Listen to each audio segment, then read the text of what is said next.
In this video, I'm going to show you how to redirect your dog's chewing onto one of its toys. It's almost impossible to stop dogs chewing. They love it, and there's nothing wrong with it so long as they're not chewing the furniture or your possessions.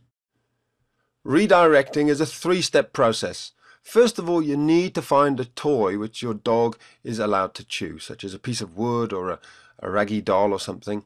Then you take your dog by the collar, move it away, and thirdly, you give it the toy that it is allowed to chew. So there's those three steps very quickly. We'll go through them again in detail. The key is that we're not actually stopping Kenai from chewing. We're just redirecting it.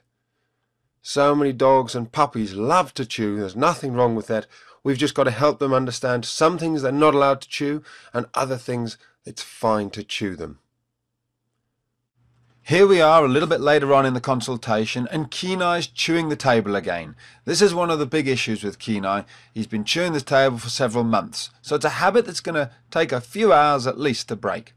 All we do is move him away very quietly and calmly. We don't give him any attention by speaking to him, and we simply redirect him back onto his stick. And look how quickly he trots off with it this time.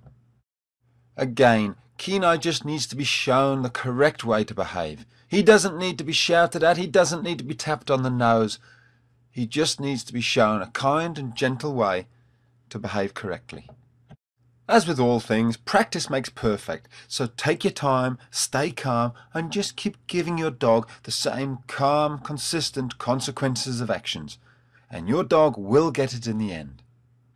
If your dog insists on chewing the couch after you've redirected them onto their little chew toy, then you can consider putting them into an isolation. You leave them there until they've stopped barking, and when they come out, they'll think twice about going back to chewing the couch.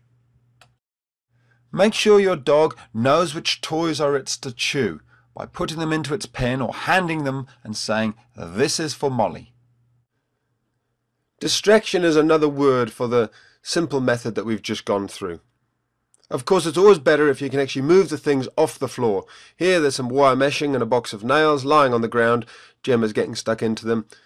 We all leave things around, but if you can move things off the ground, do that. It's so much simpler. It keeps you sane, it keeps you calm, and it prevents the dog from ever even making mistakes. Set your dog up to win. All we're going to do now is bring over a little distraction, and you'll see how quickly Jenna goes, "Fine, yep, that's my toy. I'm happy to chew that. Perfect."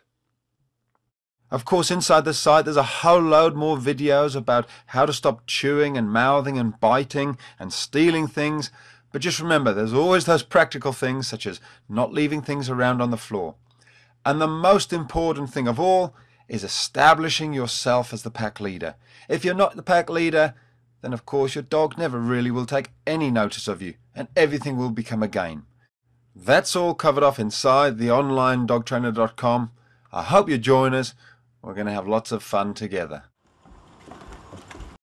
Please click below link in the description to get more free video.